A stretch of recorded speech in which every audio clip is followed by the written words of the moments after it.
मिट्टी की सुगंध से भरे छोटे से गांव चंदनपुर में रहता था शंकर, एक गरीब किसान।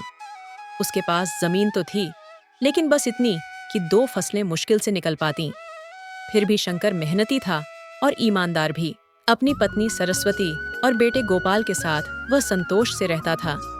पर इस बार हालात कुछ और ही कह रहे थे। साल भर सूखा पड़ा। खेत की दरारें इतनी गहरी हो गईं कि लगता था धरती ने अपना मुंह खोल लिया है।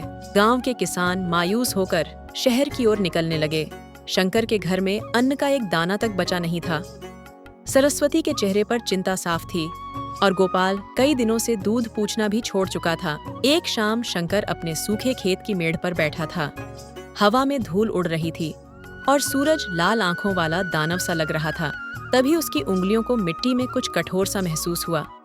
उसने खोद कर देखा तो एक छोटा सा टीन का डिब्बा मिला। खोलने पर उसमें 2 चीजें थीं, एक मुट्ठी पुराने बीज और एक कागज।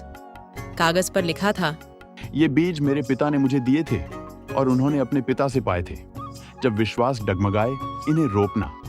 ये बीज सिर्फ अनाज नहीं देते, आशा भी देते हैं। शंकर के दिल में हल्की सी रोशनी जगी, मगर उस रोशनी के साथ डर भी था। अगर ये बीज खराब हुए तो परिवार भूखा मर जाएगा। लेकिन उसने तय किया, या तो ये बीज उगेंगे या फिर मैं नया रास्ता ढूंढ लूंगा। अगली सुबह वह गांव के आखिरी बच चुके कुएं पर गया और घंटों रस्सी खींच कर पानी भरता रहा।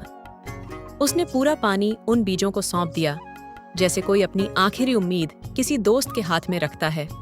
दिन रात वह खेत की रखवाली करता रहा, कभी धूल से बचाता, कभी चिड़ियों को भगाता। 1 हफ्ता बीता, 2 हफ्ते, और फिर एक सुबह चमत्कार हुआ। मिट्टी से हरे हरे अंकुर झांक रहे थे, मजबूत, ताजा और जीवंत। शंकर की आंखें भर आईं। उसने सरस्वती और गोपाल को बुलाया। तीनों घुटनों के बल बैठकर उन छोटे छोटे पौधों को ऐसे निहारते रहे जैसे कोई नया जीवन जन्म ले रहा हो।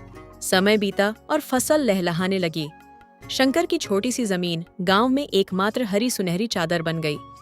लोग दूर दूर से देखने आते और पूछते, ये कैसे हुआ? शंकर मुस्कुराता और कहता, मेहनत और उम्मीद का बीज कहीं भी उग सकता है।